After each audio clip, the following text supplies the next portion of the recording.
Hello students, good morning. आज हम लोग इस वीडियो में देखने वाले हैं साइंस का कुछ ऑब्जेक्टिव पेपर जो काफ़ी ही इम्पॉर्टेंट है। और इस वीडियो में हम लोग कवर करेंगे क्लास 10 साइंस, जिसमें हम लोग का टोटल 30 क्वेश्चन यहाँ पे होने वाला है, जिसके लिए हमने सारे MCQ सेट कर रखा हुआ है और ये 30 मिनट्स का हमने टाइम दिया हुआ है। लेकिन अगर पेपर मान लीजिए बहुत ईजी आपको लगता है तो 30 मिनट से कम समय में भी आप इसको सॉल्व कर सकते हैं। लेकिन हमने यहाँ पे एक एवरेज 30 इसलिए रखा हुआ है ताकि एटलीस्ट 1 मिनट आपको एक क्वेश्चन के लिए मिलना चाहिए। ठीक है, तो चलिए हम लोग यहाँ पे काफी प्रीवियस पेपर से लिया गया एक इंपॉर्टेंट क्वेश्चन यहाँ पे उसका एक सेट हम लोग यहाँ पे डिस्कस करेंगे। ठीक है, तो चलिए सबसे पहले हम लोग समझते हैं कि जो हमारे पास पेपर है ये 30 मार्क्स का MCQ और 50 का सब्जेक्टिव, टोटल हम लोग 80 मार्क्स यहाँ पे कवर करेंगे। लेकिन इस वीडियो में हम लोग MCQ सबसे पहले हम लोग यहाँ पे देखेंगे। ठीक है, तो यहाँ पे देखिए कुछ इंस्ट्रक्शन भी दिए गए हैं। यहाँ पर आपका टोटल नंबर ऑफ क्वेश्चन यहाँ पे 30 होगा और यहाँ पे किसी प्रकार का कोई नेगेटिव मार्किंग का ऑप्शन नहीं है। ठीक है, तो आज हम लोग यहाँ पे डिस्कस करेंगे साइंस MCQ सेट नंबर 1। ठीक है, जो कि आपका फुल मार्क्स कितना होने वाला है 30। तो चलिए हम लोग आज का वीडियो यहाँ पे स्टार्ट करते हैं। तो सबसे पहले आप यहाँ पे देख पा रहे होंगे आपकी स्क्रीन में, तो पहला सवाल यहाँ पे आपको जो दिख रहा होगा वो है कि विच of the following salt is used, है ना। विच ऑफ द फॉलोइंग सॉल्ट, कौन सा सॉल्ट इसमें इस्तेमाल किया जाता है। ठीक है, विच of the salt is used in the soda acid fire extinguisher, यानी जो हमारा आग बुझाने वाला जो मशीन होता है उसमें कौन सा सॉल्ट का इस्तेमाल किया जाता है। तो हम लोग बोलेंगे बेकिंग। कौन सा सॉल्ट इस्तेमाल किया जाता है तो बोलेंगे बेकिंग सोडा, है ना। ये हमारे पास बेकिंग, इसका केमिकल नाम होता है सोडियम कार्बोनेट, सोडियम बाइकार्बोनेट। ठीक है, इसका नाम होता है सोडियम बाइकार्बोनेट, सोडियम बाइकार्बोनेट। ठीक है, तो करेक्ट आंसर हो जाएगा NaHCO3। ठीक है, अब अगर आपसे पूछेगा इसका नाम बताइए तो बोलेंगे सोडियम कार्बोनेट। और इसी में अगर 10 मोल अगर H2O लगा देंगे तो ये आपका क्या हो जाएगा, वॉशिंग सोडा हो जाएगा। ठीक है, ये आपका कैल्शियम सल्फेट है, इसका नाम है एल्युमिनियम ऑक्साइड। ये एल्युमिनियम का और सही है, एल्युमिनियम ऑक्साइड। तो सबका नाम के साथ केमिकल फॉर्मूला जानना इंपॉर्टेंट हो जाता है। लेकिन हम लोग से जो पूछा है सबसे पहले उसका हम लोग आंसर करेंगे। तो इस क्वेश्चन का सही आंसर क्या हो जाएगा, ऑप्शन नंबर बी, यानी सोडियम बाइकार्बोनेट। ठीक है, नेक्स्ट हम लोग यहाँ पे देखेंगे क्वेश्चन नंबर 2। क्वेश्चन नंबर 2 में हमसे पूछा गया है कि what will be the position of image if object is placed between pole and focus of concave mirror. हमसे पूछा क्या गया है, कनकेव मिरर है। तो सबसे पहले हम लोग यहाँ पे क्या करेंगे, कनकेव मिरर यहाँ पे हम लोग ड्रॉ कर लेंगे। ये आपका कॉनकेव मिरर है, यहाँ पे आपका पोल बनता है, इस जगह पे आपका फोकस बनेगा, यहाँ बनेगा सेंटर ऑफ कर्वेचर। तो पूछा यह गया है कि जब पोल और फोकस के बीच हम लोग ऑब्जेक्ट को रखते हैं, ठीक है, पोल और फोकस, यानी इस जगह पे ऑब्जेक्ट को यहाँ पे हम लोग को रखना है। तो इसका तरीका क्या होता है रे डायग्राम बनाने का, कि यहां से ऑब्जेक्ट को सबसे पहले इस तरीका से आप ले जाएंगे, ये पैरेलल जाएगा प्रिंसिपल एक्सिस का। उसके बाद ये कहां जाने वाला है, तो ये फोकस से पास करेगा। ठीक है, ये कहां से पास करेगा तो बोलेंगे फोकस से पास करेगा, मतलब यहां पर आपको फोकस से पास करेगा। ठीक है, तो हम लोग यहाँ पे क्या करेंगे, ये हमारे पास हो गया आपका फोकस, तो कुछ इस तरह से पास करेगा ऐसे। और दूसरा जो रे डायग्राम होता है आपका, यहां से पास करेगा सेंटर ऑफ कर्वेचर।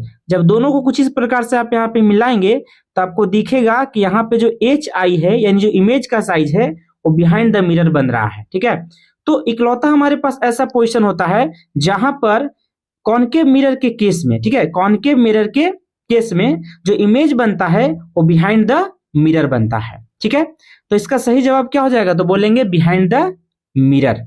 अब यहाँ पे एक एक करके यहाँ पे हम लोग देखेंगे, इसका आगे चल के हम बताएंगे कि आखिर कैसे रे डायग्राम को बनाना है और कैसे शॉर्ट में इसको याद रखना है। तो रे डायग्राम कुछ ऐसा बनेगा, जब ऑब्जेक्ट को हम लोग कहाँ रखते हैं तो P और F के बीच में रखेंगे। P यानी कि पोल, F यानी कि फोकस। तो यहाँ पे इमेज जो बनता है हमारा वो बिहाइंड द मिरर। तो करेक्ट आंसर क्या हो जाएगा, D। ठीक है, नेक्स्ट हम लोग देखेंगे यहाँ पे क्वेश्चन नंबर 3। क्वेश्चन नंबर 3 में हमसे पूछा गया है कि which of the following element, ठीक है, which of the following element will have the same number of valence electron, ठीक है, किसमें same number of valence electron होगा आयोडीन से। ठीक है, तो हम लोग को पता होना चाहिए ये हमारा फ्लोरीन है, उसके बाद क्लोरीन है, उसके बाद ब्रोमीन है, उसके बाद क्या होता है आयोडीन। ये सारे के सारे क्या हैं, नॉन मेटल्स हैं। और इनका जो ग्रुप होता है, ये ग्रुप होता है 17। ठीक है, इनका ग्रुप कितना होता है 17। तो 17 नंबर ग्रुप को हम लोग बोलते हैं हैलोजन। वैसे एलिमेंट जो ग्रुप नंबर 17 में रहते हैं उसको हम लोग क्या बोलेंगे, हैलोजन। और हैलोजन का वैलेंस शेल में इलेक्ट्रॉन कितनी होती है, 7। ठीक है, हैलोजन का वैलेंस शेल में इलेक्ट्रॉन कितनी होती है, 7। तो हम लोग बोलेंगे कि आयोडीन का फैमिली में कौन कौन होता है, तो आयोडीन का फैमिली में होता है ब्रोमीन, क्लोरीन, फ्लोरीन, यानी इन्हीं में से कोई हमारा आंसर होने वाला है। तो हमारा यहाँ जो करेक्ट आंसर हो जाएगा वो हो जाएगा ब्रोमीन। अब ब्रोमीन का जो एटॉमिक नंबर होता है वो होता है 35। जेड एटॉमिक नंबर का सिंबल होता है, तो ब्रोमीन का एटॉमिक नंबर कितना होता है, 35। तो करेक्ट आंसर हो गया सी नंबर। ठीक है, अगर इसी प्रकार से आपसे अगर वैलेंसी पूछेगा तो सोडियम का क्या लिखेंगे, तो इलेक्ट्रॉनिक कॉन्फिगरेशन 281। नियोन का क्या हो जाएगा, तो बोलेंगे 28। फिर पूछा गया मैग्नीशियम का क्या हो जाएगा, तो बोलेंगे 282। इस प्रकार से हम लोग इलेक्ट्रॉनिक कॉन्फिगरेशन लिखते हैं। ठीक है, तो फिलहाल हमारा करेक्ट आंसर क्या है, ऑप्शन नंबर सी। चलिए हम लोग नेक्स्ट बात करें क्वेश्चन नंबर 4। क्वेश्चन नंबर 4 हमारे पास है यहाँ पर, इसमें पूछा गया है कि where is the control of, ना where is the control of involuntary action. देखिए हमारा जो ह्यूमन ब्रेन होता है, तो ह्यूमन ब्रेन में दो तरीका से यहाँ पे होता है, एक होता है इनवॉलंटरी एक्शन और दूसरा होता है वॉलंटरी एक्शन।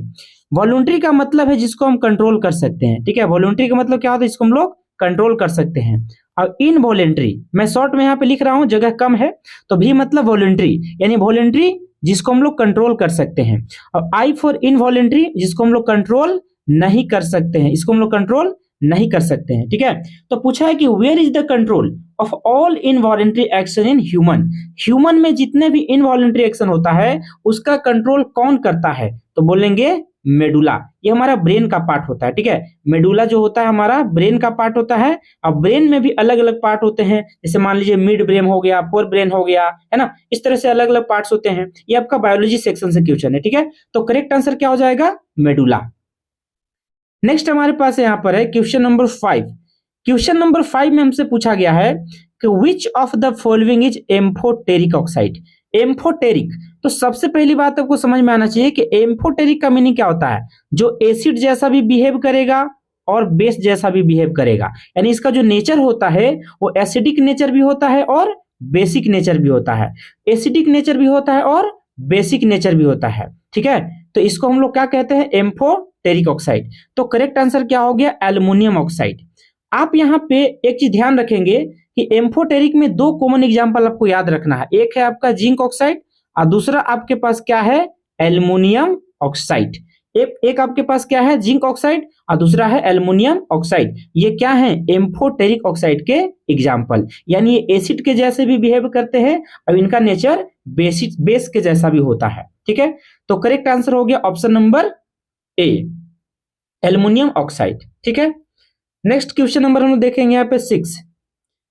क्वेश्चन नंबर 6 हमारे पास पूछा गया है कि what is the intermediate substance of respiration.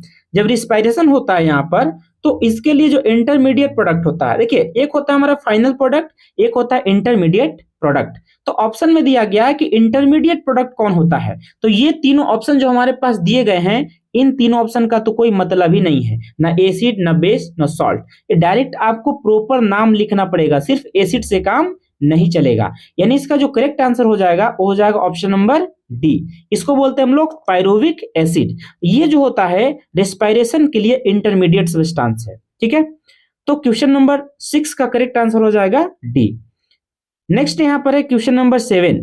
Question number 7 में पूछा है कि name the factor causing impulse, यानी इंपल्स को काउज करने वाले कौन सा फैक्टर होता है। तो इसका करेक्ट आंसर डायरेक्ट हम लोग क्या बोलेंगे, स्टिमुलेशन, यानी कि स्टिमुल, यानी स्टिमुलाई, या सीधा कहेंगे स्टिमुलस। तो ऑप्शन नंबर ए इसका बिल्कुल करेक्ट जवाब है। ठीक है, नेक्स्ट क्वेश्चन नंबर हम लोग देखेंगे यहाँ पे 8। क्वेश्चन नंबर 8 में हमसे पूछा गया है कि विच of the following is saturated hydrocarbon. Saturated means आपको बताना होगा सिंगल बॉन्ड वाले। ठीक है, सेचुरेटेड मतलब क्या होता है, अल्केन। सेचुरेशन यानी कि अल्केन, और अल्केन का फॉर्मूला क्या होता है, तो बोलेंगे CnH2n+2। अल्केन का फॉर्मूला क्या होता है, CnH2n+2। यानी जो हाइड्रोजन की संख्या होती है वो कार्बन की संख्या का दुगुना से 2 ज्यादा। फॉर एग्जाम्पल अगर कार्बन अगर आपके पास 1 है तो 1 का डबल होता है 2, होता है। तो 2 इंटू 2 कितना हो गया 4, यानी कि हमारे पास 4 यहाँ पे होना चाहिए। तो हम लोग यहाँ पे चेक करते हैं, अल्केन का मतलब क्या, सेचुरेटेड हाइड्रोकार्बन की कैटेगरी में आता है। यानी हम लोग यहाँ पे चेक करेंगे CnH2n+2 फॉर्मूला पर। यहाँ पे देखिए कार्बन का वैल्यू कितना रखा गया है 2। अगर हम लोग n का वैल्यू 2 रखते हैं, n का वैल्यू अगर यहाँ पे 2 रख देते हैं तो h का वैल्यू हमारे पास कितना आना चाहिए, तो 6 आना चाहिए। तो यहाँ पर 6 है नहीं, मतलब एक गलत हो गया। ठीक है, फिर हम लोग चेक करते हैं ऑप्शन नंबर बी। तो n का वैल्यू यहाँ पर कितना है 5। तो n का वैल्यू अगर 5 है तो h का वैल्यू कितना आना चाहिए हमारे पास, तो h का वैल्यू 5 इंटू 2 प्लस 2 यानी कि 12 होना चाहिए। मतलब ये भी आपका गलत हो गया। ठीक है, ये तो सीधा सीधा गलत दिख रहा है। हाइड्रोजन की संख्या इतना कम तो हो ही नहीं सकता। अगर कार्बन 3 है तो हाइड्रोजन की संख्या इतना कम नहीं हो सकता, यानी तीनों ऑप्शन क्या हो गया है, गलत। तो इसका सही आंसर क्या हो जाएगा, तो बोलेंगे ऑप्शन नंबर डी। n का वैल्यू कितना रखेंगे हम लोग 5, तो 5 का डबल 10 और 10 में 2 जोड़ेंगे तो 12। और 5 अगर मान लीजिए है तो इसको हम लोग बोलते हैं अल्केन। ये हमारे पास है अल्केन, और 5 होने की वजह से इसका नाम हो जाता है पेंटेन। ठीक है, इसका नाम क्या हो जाता है, पेंटेन। तो करेक्ट आंसर हमारा क्या है, पेंटेन। अगर आप सबका नाम के बारे में बात करेंगे तो हम लोग सबका नाम भी देख सकते हैं। जैसे हमारे पास ये हमारे पास क्या है, डबल से 2 कम है ना, डबल से 2 कम है, तो ये हमारे पास क्या हो जाएगा, अल्काइन। यानी ए नंबर का नाम हो जाएगा इथाइन। ए नंबर वाले का नाम क्या हो जाएगा, इथाइन। बी का नाम हो जाएगा पेंटीन। ठीक है, ऑप्शन नंबर बी में क्या है, पेंटीन। और ऑप्शन नंबर सी में हमारे पास क्या है, तो बोलेंगे प्रोपाइन। ठीक है, ऑप्शन नंबर सी में क्या है, तो बोलेंगे प्रोपाइन। ठीक है, तो सबका हम लोग नाम भी देख सकते हैं। नेक्स्ट आपका यहां पर है क्वेश्चन नंबर 9। इसमें पूछा गया है कि P और F के बीच में सही रिलेशन कौन सा है। ठीक है, P और F के बीच में सही रिलेशन कौन सा है, तो हम लोग बोलते हैं कि जो पावर ऑफ लेंस होता है 1/f के बराबर होता है। पावर ऑफ लेंस क्या होता है, 1/f के बराबर होता है। ठीक है, तो इसी को हम लोग क्या कह सकते हैं, P into f equal to 1, है ना। ये आपका डिवाइड में है तो चला गया कहां पर, मल्टीप्लाई में। तो हम लोग बोलेंगे कि ये दोनों आपस में क्या हो गया, मल्टीप्लाई में। ठीक है, तो आपका करेक्ट आंसर यहाँ पे क्या देखेंगे, इस तरीका से कुछ दिखेगा। ठीक है, तो हम लोग यहाँ पे बोलेंगे PF इक्वल टू 1। तो करेक्ट आंसर क्या हो जाएगा, PF इक्वल टू 1। ठीक है, और यहां से बात और याद रखना है कि जो हमारा F का वैल्यू है हमेशा किस में लेना है, मीटर में लेना है। ठीक है, हमेशा किस में लेना है, मीटर। अगर वो सेंटीमीटर में अगर गिवन भी होगा तो सबसे पहले हम लोग उसको मीटर में कन्वर्ट करेंगे। तो 1 मीटर इक्वल टू क्या होता है, 100 सेंटीमीटर। तो हम लोग यहां से कन्वर्ट करेंगे। ठीक है, चलिए, और पावर ऑफ लेंस का जो एसआई यूनिट होता है उसको हम लोग बोलते हैं डायोप्टर। पावर ऑफ लेंस का एसआई यूनिट क्या होता है, डायोप्टर, जिसको हम लोग डी से रिप्रेजेंट करेंगे। साथ ही हम लोग को एक बात ध्यान रखना पड़ेगा कि अगर मान लीजिए कॉनकेव लेंस है, ठीक है, कौन सा लेंस है, कॉनकेव, तो जो पावर ऑफ लेंस आपका होगा वो आएगा माइनस में। लेकिन अगर मान लीजिए लेंस आपका है कॉन्वेक्स, ठीक है, लेंस कौन सा है, कॉन्वेक्स, तो पावर जो आपका आएगा वो आएगा प्लस में। ठीक है, पावर कैसे आएगा, तो बोलेंगे प्लस में। कॉनकेव लेंस के लिए माइनस में पावर आएगा और कॉन्वेक्स लेंस के लिए प्लस में पावर आएगा। ठीक है, चलिए हम लोग बढ़ते हैं क्वेश्चन नंबर 10 की तरफ। क्वेश्चन नंबर 10 में पूछा गया है कि what is the name of alloy, what is the name of alloy of copper and zinc. अगर मान लीजिए कॉपर प्लस जिंक है तो इसका जो अलॉय होता है, ठीक है, इसका अलॉय का नाम क्या होता है, तो हम लोग बोलेंगे ब्रास, है ना। इसको बोलेंगे ब्रास यानी कि पीतल, ब्रास यानी कि पीतल। अगर आपसे बोल देगा यहां पर कि बताइए कॉपर प्लस टीन, एसन क्या होता है, टीन, तो कॉपर प्लस टीन में क्या हो जाएगा, ब्रॉन्ज। ठीक है, कॉपर प्लस टीन में क्या हो जाएगा, ब्रॉन्ज यानी कि कांस्य। और कॉपर प्लस जिंक में क्या होता है, ब्रास। यानी इसका जो करेक्ट आंसर आपका हो गया ऑप्शन नंबर सी। ठीक है, और अलॉय हम लोग को पता होना चाहिए कि 2 या 2 से अधिक मेटल्स को आपस में मिलाए जाते हैं तो जो भी हमारे पास कंपाउंड बनते हैं, नए सबस्टांस बनते हैं, उसको हम लोग क्या बोलेंगे, उसी को हम लोग बोलते हैं अलॉय। ठीक है, तो कॉपर और जिंक का अलॉय क्या होता है, तो बोलेंगे ब्रास। ठीक है, नेक्स्ट क्वेश्चन नंबर हम लोग यहां पे देखेंगे 11। क्वेश्चन नंबर 11 में हमसे क्या पूछा जा रहा है कि ये जो रिएक्शन है इसका टाइप बताना है। ये जो रिएक्शन यहाँ पे दिया गया है ये किस टाइप का रिएक्शन है। तो सबसे पहले आपको यहाँ पर रिएक्टिविटी सीरीज पता होना चाहिए। ठीक है, सबसे पहले आपको रिएक्टिविटी सीरीज पता होना चाहिए। तो रिएक्टिविटी सीरीज में आप अगर देखेंगे तो सबसे पहले क्या होता है यहाँ पर, तो हम लोग बोलेंगे यहाँ पर के, उसके बाद क्या होता है Na। ठीक है, के एन, एन मतलब क्या होता है, सोडियम, और के मतलब पोटेशियम। ठीक है, इसके बाद Ca, Mg, Al, फिर आता है Zn, ठीक है। फिर आपके पास क्या आता है Fe, उसके बाद आता है Pb, फिर आता है आपके पास Pb। तो ऐसे करके टोटल आपके पास 8 एलिमेंट होते हैं जो हाइड्रोजन से ऊपर रहते हैं, ठीक है। ये हाइड्रोजन से ऊपर कितने एलिमेंट होते हैं?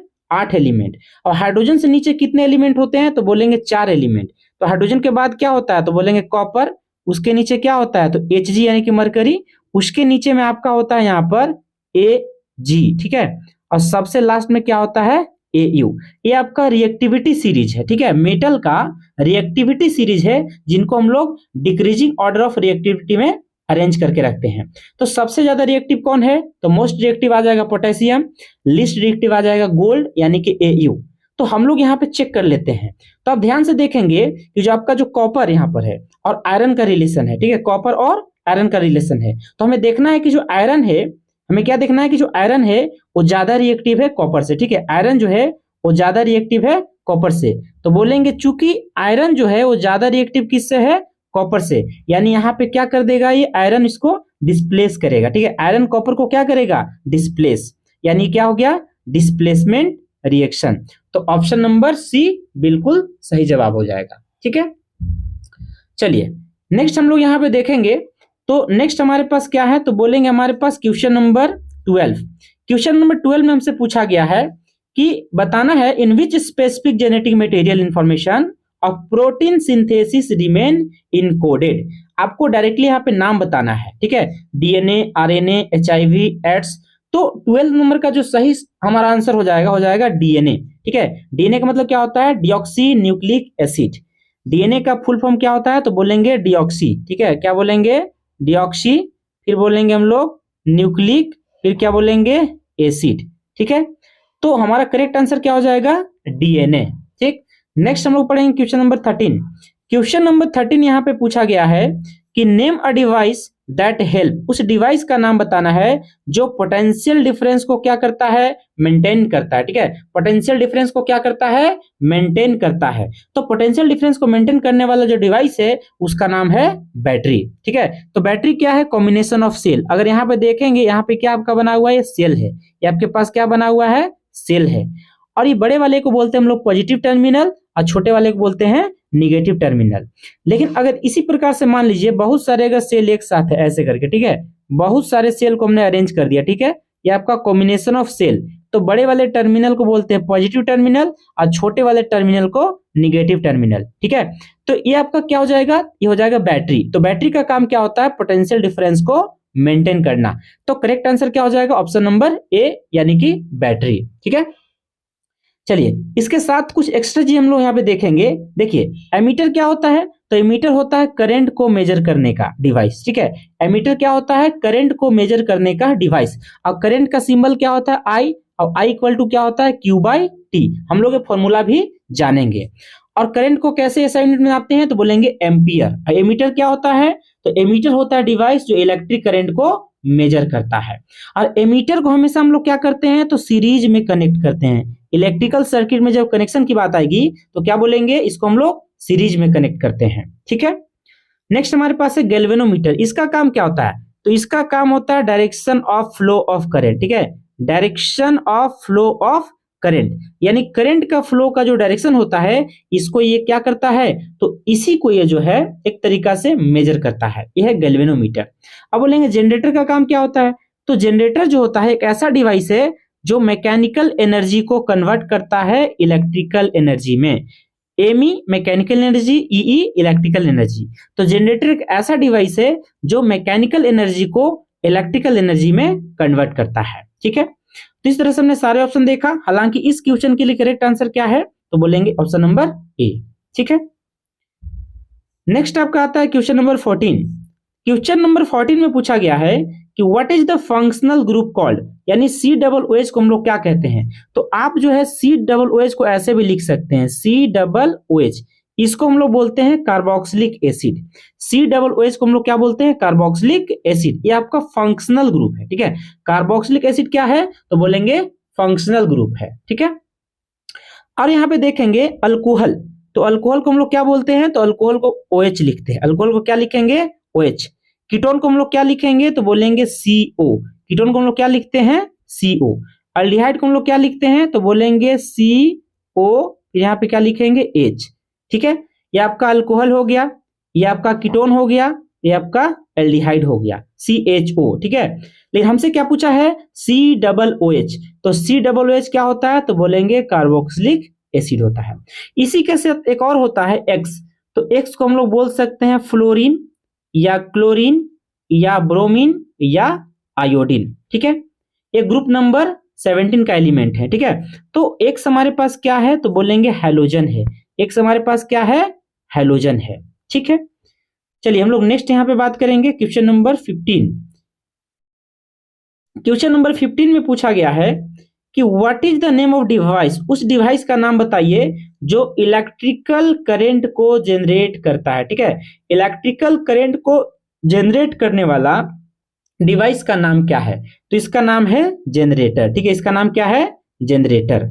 इलेक्ट्रिक मोटर का काम क्या होता है, यहां पे देख लीजिए, इलेक्ट्रिक मोटर का काम होता है कि इलेक्ट्रिकल एनर्जी को मैकेनिकल एनर्जी में कन्वर्ट करता है। ठीक है, अगर हमसे पूछ दिया जाएगा कि इलेक्ट्रिकल मोटर का काम क्या होता है, तो बोलेंगे कि इलेक्ट्रिकल मोटर एक ऐसा डिवाइस है जो इलेक्ट्रिकल एनर्जी को किसमें कन्वर्ट करता है, मैकेनिकल एनर्जी में कन्वर्ट करता है। ठीक है, तो ऑप्शन नंबर ए हो गया सही जवाब। नेक्स्ट हम लोग यहां पे देखेंगे क्वेश्चन नंबर 16 में हमसे पूछा गया है कि in which of the following, यानी in the following reaction which substance is oxidised, यानी कौन सा सब्सटेंस यहाँ पे ऑक्सीडाइज हो रहा है। तो सबसे पहले देखेंगे यहाँ पे कॉपर था, ऑक्सीजन के साथ जैसी रिएक्शन हो गया तो क्या बन गया, कॉपर का ऑक्साइड। यानी कॉपर में क्या जुड़ गया, तो बोलेंगे ऑक्सीजन। कॉपर में क्या जुड़ गया है, ऑक्सीजन। तो एडिशन ऑफ ऑक्सीजन को क्या बोलते हैं, ऑक्सीडेशन। एडिशन ऑफ ऑक्सीजन को क्या बोलेंगे, ऑक्सीडेशन। तो बोलेंगे कॉपर इज ऑक्सीडाइज्ड, है ना, कॉपर इज ऑक्सीडाइज्ड। ठीक है, copper is oxidised to copper oxide. तो यहां करेक्ट आंसर क्या हो जाएगा, ऑप्शन नंबर सी। अब देखेंगे ऑक्सीडेशन में क्या होता है, तो जब हमसे बोला जाएगा ऑक्सीडेशन या बोला जाएगा reduction, O for oxidation, R for reduction. तो ऑक्सीडेशन में क्या होता है, तो बोलेंगे एडिशन ऑफ ऑक्सीजन या फिर रिमूवल ऑफ हाइड्रोजन। प्लस मतलब एडिशन, माइनस मतलब रिमूवल। अगर आपसे बोला जाएगा रिडक्शन, तो बोलेंगे यहां पर एडिशन ऑफ हाइड्रोजन, है ना, या रिमूवल ऑफ ऑक्सीजन। तो इस प्रकार से हमने यहाँ पे लिख दिया दोनों का डिफरेंस। ऑक्सीडेशन मतलब क्या, एडिशन ऑफ ऑक्सीजन हो सकता है या रिमूवल ऑफ हाइड्रोजन। रिडक्शन में क्या होगा, तो रिडक्शन में होता है एडिशन ऑफ हाइड्रोजन या फिर रिमूवल ऑफ ऑक्सीजन। ठीक है, तो यहां पर करेक्ट आंसर क्या हो जाएगा, तो बोलेंगे ऑप्शन नंबर सी, यानी कॉपर ऑक्सीडाइज हो रहा है, किसमें, कॉपर ऑक्साइड में। ठीक है, चलिए नेक्स्ट हम लोग यहाँ पे देखें क्वेश्चन नंबर 17। क्वेश्चन नंबर 17 क्या है कि focal length of concave mirror. Concave mirror का फोकल लेंथ क्या होता है। सबसे पहले देखिए आपके पास कुछ कॉनकेव मिरर इस प्रकार से बनता है। ठीक है, आपका क्या है, कॉनकेव मिरर हमने बना दिया। यहाँ पर ये आपका P होता है, यहाँ पर आपका F होता है, यहाँ पर आपका C होता है। P यानी कि पोल, F माने फोकस और C मतलब सेंटर ऑफ कर्वेचर। P क्या होता है, पोल, F होता है फोकस और C होता है सेंटर ऑफ कर्वेचर। और P से F तक का जो डिस्टेंस होता है, ठीक है, P से F तक का जो डिस्टेंस होता है उसी को हम लोग क्या बोलते हैं, स्मॉल f, यानी कि फोकल लेंथ। फोकल लेंथ यानी अगर आप यहाँ पे देखेंगे तो एक चीज आपको समझ में आना चाहिए, है ना, कि ये जो हमारे पास P से F क्या है, निगेटिव डायरेक्शन में है, यानी यहाँ पे क्या हो जाएगा, निगेटिव। ठीक है, तो हमेशा याद रखना है कि कॉनकेव मिरर का फोकल लेंथ क्या होता है, निगेटिव। कॉनकेव मिरर का फोकल लेंथ निगेटिव, जबकि कॉन्वेक्स मिरर, ठीक है, कॉन्वेक्स मिरर रहेगा तो फोकल लेंथ क्या हो जाता है, पॉजिटिव। ठीक है, कॉन्वेक्स का क्या होता है, पॉजिटिव, और कॉनकेव का क्या होता है, निगेटिव। अब यहाँ पे देख लीजिए ये हमारे पास कौन सा है, इसको बोलेंगे हम लोग कॉन्वेक्स। तो कॉन्वेक्स में देखिए यहाँ पर क्या होता है, पोल, इस जगह में क्या होता है आपका फोकस, यहाँ पे क्या होता है, सेंटर ऑफ कर्वेचर। ठीक है, तो P से F देखिए यहाँ पे पॉजिटिव डायरेक्शन में है, तो इस केस में कॉन्वेक्स वाले केस में फोकल लेंथ क्या हो जाएगा, पॉजिटिव, तो पावर भी क्या होगा, पॉजिटिव। ठीक है, तो हमारा करेक्ट आंसर यहाँ पे 17 नंबर का क्या हो जाएगा, ऑप्शन नंबर बी, यानी कॉनकेव मिरर में निगेटिव होता है। ठीक है, चलिए हम लोग नेक्स्ट यहाँ पे देखेंगे क्वेश्चन नंबर 18। क्वेश्चन नंबर 18 में पूछा गया है कि पीएच वैल्यू दिया गया है, ए का पीएच वैल्यू कितना दिया है, 3, ए का पीएच वैल्यू कितना दिया है, 3, और बी का पीएच वैल्यू कितना दिया हुआ है, तो बोलेंगे 7, सी का पीएच वैल्यू कितना दिया है 10 और डी का पीएच वैल्यू कितना दिया हुआ है तो बोलेंगे 13। अब हमसे पूछा गया है कि बताइए कि इनमें से कौन सब्सटेंस एसिड है, इसमें से कौन सा सब्सटेंस एसिड है। ठीक है, हमसे पूछा गया है कि कौन सा सब्सटेंस एसिड है, कौन सा सवाल 18 नंबर हमसे। ठीक है, तो हम लोग बोलेंगे एसिड होने के लिए हम लोग को क्या चाहिए, तो एसिड होने के लिए चाहिए हम लोग को कि पीएच वैल्यू 7 से कम हो। ठीक है, पीएच वैल्यू 7 से क्या हो, कम। तो 7 से कम पीएच वैल्यू कौन सा सब्सटेंस का है, ए सब्सटेंस का। ए सब्सटेंस का पीएच वैल्यू कितना है 3, तो a substance option number D में दिया हुआ है। ठीक है, यहाँ पे एक बात का ध्यान रखेंगे, आप यहाँ पे ए समझकर ए यहाँ पर टिक नहीं करना है। ठीक है, ए समझकर इसमें टिक नहीं करना है। आप इस चीज को यहाँ पे ध्यान से देखेंगे, ए का जो हमारे पास पीएच वैल्यू दिया है कितना दिया है 3, तो ये क्या हो गया एसिड, और ए ऑप्शन नंबर डी में दिया गया है। तो ऑप्शन नंबर डी आपका बिल्कुल सही जवाब होने वाला है। ठीक है, चलिए हम लोग यहाँ पे नेक्स्ट बात करेंगे क्वेश्चन नंबर 19। क्वेश्चन नंबर 19 पूछा गया है कि through which method development of broccoli take place. Broccoli एक तरह का वेजिटेबल है, तो ब्रोकली का जो डेवलपमेंट होता है किस प्रोसेस के जरिए होता है, तो हम लोग बोलेंगे आर्टिफिशियल सिलेक्शन। क्या बोलेंगे, आर्टिफिशियल सिलेक्शन। ठीक है, तो करेक्ट आंसर क्या हो जाएगा, तो बोलेंगे option number A. Option number A इसका क्या है, करेक्ट आंसर है। ठीक है, चलिए यहां पर आपका जो कंडक्शन है ये तो हीट से रिलेटेड है। It is the method of transfer of heat. Conduction and radiation and convection all are the method of transfer of heat. तो ऑप्शन नंबर सी कंडक्शन और ऑप्शन नंबर डी रेडिएशन गलत हो गया। और germination क्या होता है, तो यहाँ पर जो सीड होता है उससे प्लांट निकलता है। ठीक है, सीड से क्या निकलता है, तो बोलेंगे प्लांट। इस प्रोसेस को क्या बोलते हैं, जर्मिनेशन। यानी तीनों गलत हो गया, बी सी डी गलत। तो करेक्ट आंसर हमारा क्या हो जाएगा, ऑप्शन नंबर ए। चलिए नेक्स्ट हम लोग यहाँ पे देखें क्वेश्चन नंबर 20। क्वेश्चन नंबर 20 में पूछा गया है कि वॉशिंग सोडा का फॉर्मूला बताना है। ठीक है, 20 में वॉशिंग सोडा का फॉर्मूला बताना है। सबसे पहले यहाँ पे देखिए Na2CO3 10H2O, इसका नाम होता है सोडियम कार्बोनेट। ठीक है, नाम क्या होता है, तो बोलेंगे सोडियम कार्बोनेट। और 10H2O है तो बोलेंगे डेका हाइड्रेट। क्या बोलेंगे हम लोग, डेका हाइड्रेट। ठीक है, सोडियम कार्बोनेट डेका हाइड्रेट, ये आपका वॉशिंग सोडा का फॉर्मूला हो गया। ठीक है, ये आपका किसका फॉर्मूला है, वॉशिंग सोडा का। ये आपका हो गया ऑप्शन नंबर बी करेक्ट जवाब। अब हम लोग यहाँ पे कुछ एक्स्ट्रा चीज यहाँ पे कवर करते हैं, एक्स्ट्रा नहीं है बल्कि सिलेबस का ही है। अब देखेंगे आपसे बोलेगा सी, इसका नाम बताइए, तो आपका है सोडियम बाइकार्बोनेट। ठीक है, आपका ये क्या है, सोडियम बाइकार्बोनेट। ये क्या है आपका, बेकिंग सोडा है। ठीक है, ये आपका क्या है, बेकिंग। ये आपका सोडियम बाइकार्बोनेट। ठीक है, नेक्स्ट आप देखेंगे ऑप्शन नंबर डी, ये क्या है आपका, ब्लीचिंग पाउडर है। इसको हम लोग क्या बोलते हैं, ब्लीचिंग पाउडर, ब्लीचिंग पाउडर। या कैल्शियम ऑक्सीक्लोराइड CaOCl2, इसको हम लोग क्या बोलेंगे, कैल्शियम ऑक्सीक्लोराइड यानी कि ब्लीचिंग पाउडर। कैल्शियम सल्फेट आप देखेंगे यहाँ पे COSO4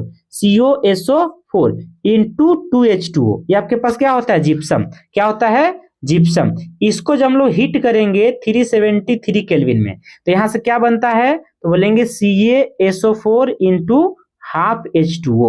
1.5 मोल पानी यहां से सेपरेट हो जाता है, हाफ मोल वाटर मोलिक्यूल इसमें रहता है। ठीक है, तो ये हमारे पास कैल्शियम सल्फेट बाइहाइड्रेट, कैल्शियम सल्फेट बाइहाइड्रेट आपका क्या है, जिप्सम है। क्या है, जिप्सम। और कैल्शियम सल्फेट हेमीहाइड्रेट ये आपका होता है प्लास्टर ऑफ पेरिस।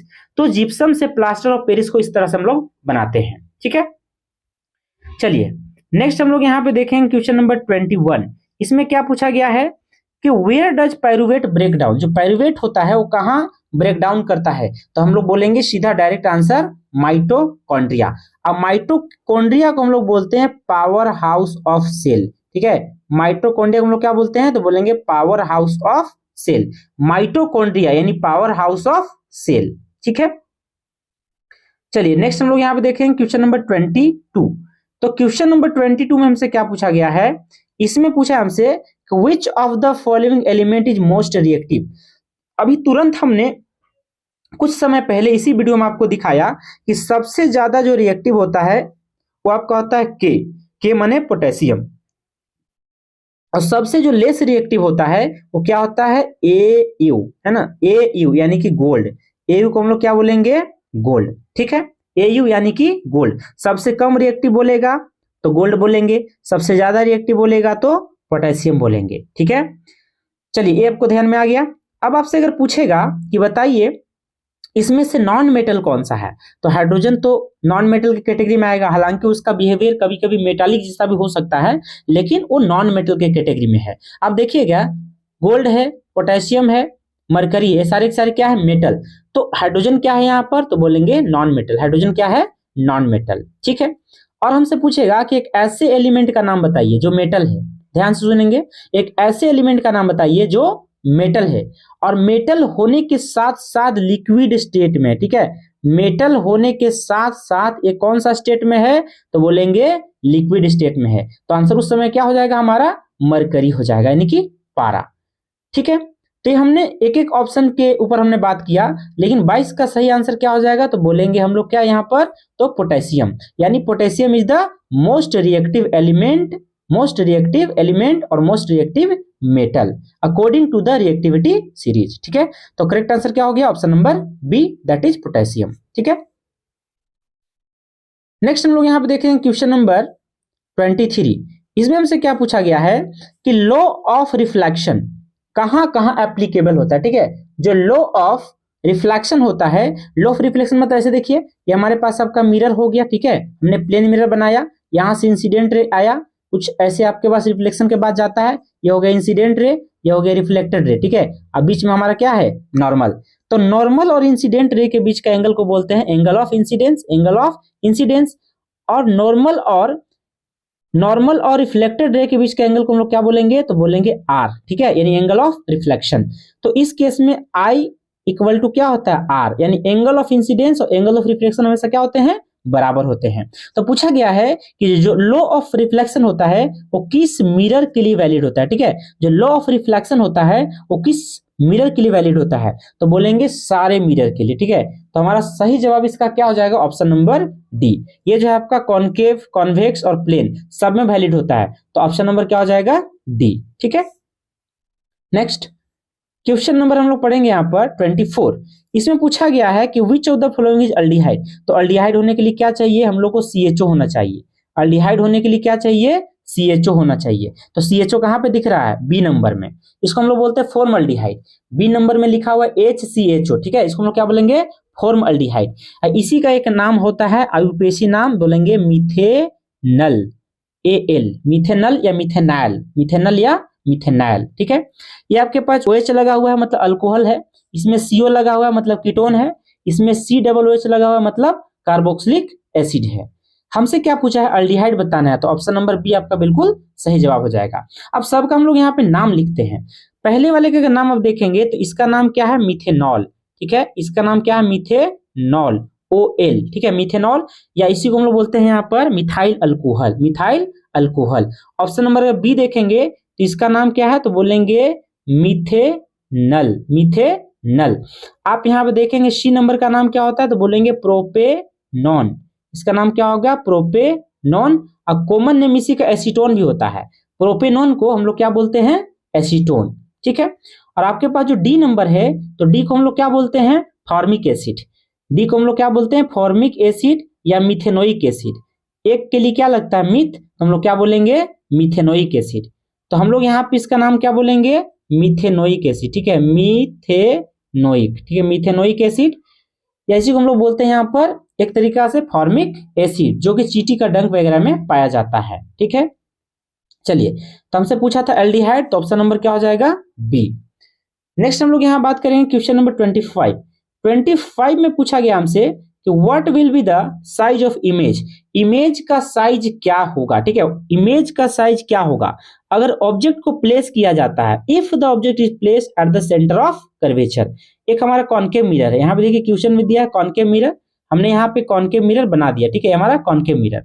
तो अगर यहाँ पे आप बनाएंगे, ये आपका पोल हो जाता है, यहाँ आपका क्या हो जाता है, फोकस, ये आपका सेंटर ऑफ कर्वेचर। हमने रे डायग्राम बनाया, कुछ इस प्रकार से ऑब्जेक्ट प्लेस किया। अगर ये प्रिंसिपल एक्सिस के पैरेलल जाता है तो कहां से पास करेगा, बोलेंगे फोकस से पास करेगा। ठीक है, और हम लोग यहाँ पे जहां ऑब्जेक्ट रखते हैं वहां से हम लोग मिलाते हैं C को, तो यहाँ पे मैच कर गया। यानी जब हम लोग यहाँ पर C पर ऑब्जेक्ट को रखेंगे तो C पर ही इमेज बनेगा। ठीक है, C पर ऑब्जेक्ट को रखेंगे तो सी पर ही बनेगा इमेज। तो इस स्थिति में क्या होता है, इक्वल साइज का बनता है, यानी कि सेम साइज का बनता है। ठीक है, तो अगर जब कभी भी ऑब्जेक्ट हम लोग रखेंगे सेंटर ऑफ कर्वेचर पर, तो इमेज भी कहां बनेगा, सेंटर ऑफ कर्वेचर पर, और सेम साइज का बनेगा। ठीक है, सेम साइज का बनेगा। तो इसका सही जवाब क्या हो जाएगा, तो ऑप्शन नंबर सी। 25 का सही आंसर क्या हो जाएगा, ऑप्शन नंबर सी। ठीक है, नेक्स्ट हम लोग बात करेंगे 26। इसमें पूछा गया है कि what is the least distance. ठीक है, what is the least distance, यानी मिनिमम डिस्टेंस कितना होना चाहिए। नॉर्मल आई के लिए मिनिमम डिस्टेंस कितना, तो बोलेंगे 25 सेंटीमीटर। अगर हमसे बोल देगा कि मैक्सिमम डिस्टेंस कितना होना चाहिए, तो बोलेंगे इन्फिनिटी। ठीक है, मैक्सिमम डिस्टेंस क्या होना चाहिए, तो बोलेंगे इन्फिनिटी। मैक्सिमम बोलेगा इन्फिनिटी और मिनिमम बोलेगा तो 25 सेंटीमीटर। नॉर्मल आई के केस में जो डिस्टिंक्ट डिवीजन का जो लिस्ट डिस्टेंस होता है, यानी कम से कम दूरी, वो कितना होता है, तो बोलेंगे 25 सेंटीमीटर। तो ऑप्शन नंबर सी बिल्कुल सही जवाब है। ठीक है, चलिए नेक्स्ट आपके पास क्वेश्चन नंबर 27। इसमें पूछा है कि नोबल गैस कॉन्फ़िगरेशन बताना है। तो नोबल गैस कॉन्फ़िगरेशन का मतलब क्या, इस सारे के सारे जो सेल है कंप्लीटली फिल्ड रहते हैं, पूरी तरीका से फिल्ड रहते हैं। इसको हम लोग बोलते हैं नोबल गैस कॉन्फ़िगरेशन। क्या बोला जाता है, नोबल गैस कॉन्फ़िगरेशन। ठीक है, चलिए नेक्स्ट हम लोग यहाँ पे बात करते हैं, नोबल गैस कॉन्फ़िगरेशन हो गया हमारे पास। तो हम लोग यहाँ पे देखते हैं 282 किसका होता है, मैग्नीशियम का, एटॉमिक नंबर 12। 284 किसका होता है, तो 14, यानी कि ये आपका क्या हो गया, सिलिकॉन। 288 क्या होता है, 18, यानी कि आर्गन। 18 क्या होता है, आर्गन। फिर आपका हो गया 2881 पोटेशियम। 19 में क्या होता है, पोटेशियम। 12 नंबर में मैग्नीशियम, 14 नंबर में सिलिकॉन, 18 नंबर में आर्गन और 19 नंबर में पोटेशियम। ठीक है, तो पूछा गया कि नोबल गैस कौन सा है, तो नोबल गैस आपका हो गया ऑप्शन नंबर सी। आर्गन क्या है, नोबल गैस है। ठीक है, आर्गन क्या है, नोबल गैस। यानी इस प्रश्न का सही आंसर क्या हो जाएगा, सी नंबर 288। ठीक है, सी नंबर 288। ये हो गया आपका किसका सिंबल, तो बोलेंगे हम लोग आर्गन का। सबसे पहले देखिए आपका होता है हीलियम, फिर आपके पास क्या होता है, नियॉन, फिर आपके पास क्या होता है, आर्गन। नेक्स्ट आपके पास क्या होता है, क्रिप्टन। उसके बाद यहाँ पे क्या होता है आपका जेनॉन, XE, और फिर होता है रेडॉन। अगर हीलियम का एटॉमिक नंबर देखेंगे तो 2, नियॉन का देखेंगे तो 10, आर्गन का 18, क्रिप्टन का 36, फिर हो गया जेनॉन का 54, और इसी प्रकार से जो आपका रेडॉन होता है, तो रेडॉन का कितना होता है, 86। ये हमने एटॉमिक नंबर लिख दिया। हीलियम का एटॉमिक नंबर कितना होता है, 2, नियॉन का 10, आर्गन का 18, क्रिप्टन का 36, जेनॉन का 54 और रेडॉन का कितना होता है, 86। तो हमने सारे के सारे यहाँ पे लगभग लिख दिया नोबल गैस को। तो नोबल गैस का कॉन्फ़िगरेशन में हमेशा ध्यान रखेंगे कि जो लास्ट का जो सेल होता है ना, वो हमेशा भरा हुआ रहता है। ठीक है, और इसी के साथ एक चीज मैं यहाँ पे और आपको बता रहा हूं कि बोहर्स थ्योरी में दिया गया 2n², है ना। n क्या होता है, number of electron, number of cell, sorry number of cell, electron नहीं, नंबर ऑफ सेल। अगर n का वैल्यू अगर 1 रखेंगे तो नंबर ऑफ इलेक्ट्रॉन मैक्सिमम 2 आता है। n का वैल्यू अगर 2 रखेंगे तो maximum number of electron 8। n का वैल्यू अगर मान लीजिए 3 रखेंगे तो आपका जो है मैक्सिमम नंबर ऑफ इलेक्ट्रॉन कितना, 18। इसी प्रकार से n का वैल्यू 4 रखेंगे तो मैक्सिमम कितना हो जाएगा, 32। ये आपका बोर्स थ्योरी में दिया गया है। ठीक है, 2n² का फॉर्मूला, ये मैक्सिमम नंबर ऑफ इलेक्ट्रॉन किसी भी सेल में रखने का फॉर्मूला होता है। ठीक है, चलिए नेक्स्ट हम लोग यहाँ बात करेंगे क्वेश्चन नंबर 28। तो क्वेश्चन नंबर 28 में पूछा गया है कि name the element which is used in the fabricating solar cell. उस एलिमेंट का नाम बताइए जो सोलर सेल में, इसका तो डायरेक्ट आपको बताना है यहाँ पर, जर्मेनियम। ठीक है, जर्मेनियम जो कि सेमीकंडक्टर है। ठीक है, जर्मेनियम क्या है, सेमीकंडक्टर। इसका सिंबल क्या होता है, GE। ठीक है, इसका सिंबल होता है GE, यानी कि जर्मेनियम जो कि एक सेमीकंडक्टर है। ठीक है, इसी में अगर मान के चलिए आपसे पूछ देगा सोडियम, तो सोडियम क्या होता है, तो इसको आसानी से हम लोग चाकू से काट सकते हैं। ठीक है, नाइफ से इसको हम लोग आसानी से काट सकते हैं सोडियम को। और सोडियम को हम लोग कहाँ रखते हैं, तो केरोसिन ऑयल में रखते हैं। कहाँ रखते हैं, केरोसिन ऑयल, क्योंकि इसका रिएक्टिव क्या होता है, बहुत ज्यादा, सोडियम का रिएक्टिविटी बहुत ज्यादा होता है, इसीलिए हम लोग कहाँ पे रखते हैं, केरोसिन ऑयल में रखते हैं। ठीक है, नेक्स्ट आपका बोलेगा सिल्वर, तो सिल्वर क्या होता है, लेस रिएक्टिव, बहुत ज्यादा लेस रिएक्टिव होता है सिल्वर। AU एटॉमिक नंबर कितना, 47। ठीक है, तो सिल्वर जो होता है गुड कंडक्टर है ना, सिल्वर क्या होता है, good conductor of heat and electricity, good conductor of heat and electricity. Silver सबसे बेस्ट कंडक्टर होता है इलेक्ट्रिसिटी का। तो ऑप्शन नंबर सी आपका सही जवाब हो जाता। अगर आपसे पूछता गुड कंडक्टर तो क्या हो जाता? सिल्वर। चलिए नेक्स्ट हम लोग थोड़ा सा आयोडीन के बारे में देख लेते हैं। आयोडीन आई, ठीक है, आयोडीन क्या होता है? आई। तो आयोडीन का जो एटॉमिक नंबर होता है वो आपके पास कितना होता है? तो बोलेंगे 53। आयोडीन का एटॉमिक नंबर कितना होता है? 53। और आयोडीन क्या है? तो बोलेंगे नॉन मेटल, ठीक है। आयोडीन क्या है? तो बोलेंगे नॉन मेटल है, ठीक है। और आयोडीन इकलौता ऐसा नॉन मेटल है जो चमकता है, ठीक है। इसके अंदर क्या होता है? चमकने का गुण होता है, यहाँ पे ब्राइटनेस आता है, इसके अंदर चमकता है। इकलौता ऐसा नॉन मेटल है पूरे पीरियोडिक टेबल में जिसके पास क्या होता है? शाइनिंग कैरेक्टर होता है, ठीक है। शाइनिंग मतलब चमकने का गुण होता है इसके अंदर, ठीक है। तो आपका आयोडीन हो गया, हमने सबके बारे में पढ़ लिया। तो इसका करेक्ट आंसर क्या है? ऑप्शन नंबर ए यानी कि जर्मेनियम।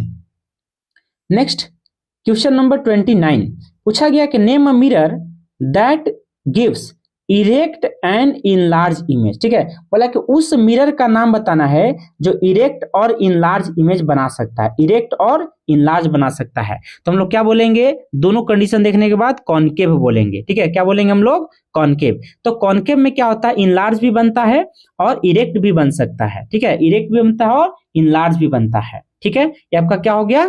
कॉनकेव। अगर आप देखेंगे कॉन्वेक्स में, क्या देखेंगे? कॉन्वेक्स में। तो कॉन्वेक्स मिरर में क्या होता है? वर्चुअल बनता है ना, वर्चुअल एंड इरेक्ट बनता है, वर्चुअल एंड इरेक्ट बनता है कॉन्वेक्स मिरर में। लेकिन हमेशा इसमें बड़ा बनेगा इस बात की गारंटी नहीं है। लेकिन कॉनकेव में क्या होता है? इरेक्ट भी बनता है, लेकिन इरेक्ट एक ही स्थिति में बनेगा। आप ध्यान देखेंगे हमारे पास 6 स्थिति होता है यहाँ पर, ठीक है। एक स्थिति क्या होता है आपके पास? यहाँ पे ध्यान से देखेंगे, हमने फिगर यहाँ बना दिया हुआ है। पहला स्थिति आपके पास क्या है? तो इन्फिनिटी में ऑब्जेक्ट को रखिए। दूसरा है बियॉन्ड सी। तीसरा आपके पास सी पर रखने का है। चौथा आपका सी और एफ के बीच में। पांचवा पोजीशन ऑब्जेक्ट का एफ पर हो सकता है और छठा पोजीशन जो आपका है पी और एफ के बीच में हो सकता है, ठीक है। तो जो 6 नंबर वाला केस है वही यहाँ पे पूछा जा रहा है कि यही इकलौता ऐसा केस है कॉनकेव मिरर में जहां पर इरेक्ट और इनलार्ज इमेज बनता है, यानी option number B correct answer हो जाएगा, ठीक है। चलिए नेक्स्ट हम लोग यहाँ पे पढ़ेंगे क्वेश्चन नंबर 30 जो कि आज का हमारा लास्ट क्वेश्चन है। आज का हमारा क्या है? Last question. इसमें क्या पूछा गया है कि how many elements are there in the second period. Second period में कितने एलिमेंट होते हैं? सेकेंड पीरियड में कितने एलिमेंट होते हैं, हमसे ये पूछा गया है। तो आप क्या करेंगे? ऑप्शन नंबर यहाँ पे 2 टिक लगा देंगे, ऑप्शन नंबर 2 यहाँ पे टिक लगा देंगे। अब बोलेंगे देखिए थोड़ा हम लोग पीरियोडिक टेबल का बात करते हैं, कैसे यहाँ पर करेंगे। तो देखेंगे यहाँ पर, आप यहाँ पे ध्यान से देखेंगे तो आपका हाइड्रोजन का पोजीशन होता है और राइट साइड में देखेंगे हीलियम का पोजीशन होता है। और साथ ही साथ यहाँ पे देखेंगे तो आपका कुछ पीरियोडिक टेबल इस तरह से बन रहा होता है। देखिए यहाँ पर पीरियोडिक टेबल यहाँ बन रहा है ऐसा, और यहाँ पे आप देख लीजिए कुछ इस प्रकार से बनेगा इस तरह से आपका, ठीक है। चलिए ये आपके पास हो गया पीरियोडिक टेबल, कुछ ऐसा बन गया, ठीक है, ऐसा। और नीचे आप यहाँ पे ध्यान से देखेंगे, है ना, आप अगर नीचे अगर ध्यान से देखेंगे तो कुछ ऐसा आपको बनता हुआ दिखाई देगा, है ना। और यहाँ पे क्या होता है? आपका डी ब्लॉक होता है। यहाँ पे क्या होता है? D block. इधर क्या होता है? S block. यहाँ पे क्या होता है? P block. और यहाँ पे क्या होता है? डी ब्लॉक, ठीक है। तो हम लोग ध्यान से अगर देखेंगे तो पीरियड कितने होते हैं? 7। मॉडर्न पीरियोडिक टेबल में पीरियड कितने होते हैं? 7। और ग्रुप कितने होते हैं? तो बोलेंगे 18। पीरियड कितने? 7 और ग्रुप कितने? 18। तो पहला पीरियड में कितना एलिमेंट होता है? तो बोलेंगे पहला पीरियड में कितना एलिमेंट? तो 2 एलिमेंट। दूसरा और तीसरा में कितना बोलेंगे? तो इसमें हम बोलेंगे 8 एलिमेंट होता है, ठीक है। और हमसे बोलेगा यहाँ पर कि चौथा और पांचवा पीरियड में कितना होता है? तो बोलेंगे 18 एलिमेंट होता है। कितना होता है? 18। और अगर मान के चलिए यहाँ पर छठे और सातवें में अगर बोलेगा तो इसमें कितने एलिमेंट होते हैं? तो बोलेंगे 32 होते हैं, ठीक है। पहला पीरियड में कितने एलिमेंट? तो बोलेंगे 2 एलिमेंट। दूसरे और तीसरे पीरियड में कितने? तो 8 8। दूसरे में भी 8, तीसरे में भी 8। चौथे में 18 और पांचवें में भी 18। छठे में भी 32 और सातवें में भी 32 एलिमेंट होते हैं, ठीक है। ये आपको पीरियोडिक टेबल आना चाहिए तो आप इसको आंसर बता देंगे, ठीक है। तो पूछा है इसमें कि how many elements are there second period में, ठीक है। सेकेंड पीरियड में कितने एलिमेंट होते हैं? तो हमारा आंसर क्या हो जाएगा? ऑप्शन नंबर ए यानी कि 2। तो 2 कौन कौन से होते हैं? तो हम लोग यहाँ पे बोलेंगे, अच्छा यहाँ पे सेकेंड पीरियड नहीं, सेकेंड पीरियड आपका, ठीक है, एक सेकेंड, सेकेंड पीरियड में 8 हो जाएगा यहाँ पर, ठीक है। सेकेंड पीरियड में आपका हो जाएगा 8, ये आपका गलत होगा। सेकेंड पीरियड में कितना होगा? 8 हो जाएगा, ठीक है। सेकेंड पीरियड में 8 हो जाएगा, ठीक है। पहला पीरियड में कितना हो जाएगा 2 हो जाएगा और सेकेंड पीरियड में आपका 8 हो जाएगा। करेक्ट आंसर क्या है यहाँ पर 8। फर्स्ट पीरियड अगर बोलता तो 2 आंसर होता, सेकेंड पीरियड बोला है इसलिए 8 आंसर होगा। तो ठीक है स्टूडेंट्स, आज की वीडियो में हमने देखा यहाँ पे काफी इंपॉर्टेंट सिलेक्टेड क्वेश्चन जो आपका साइंस का पेपर सेट 1 है।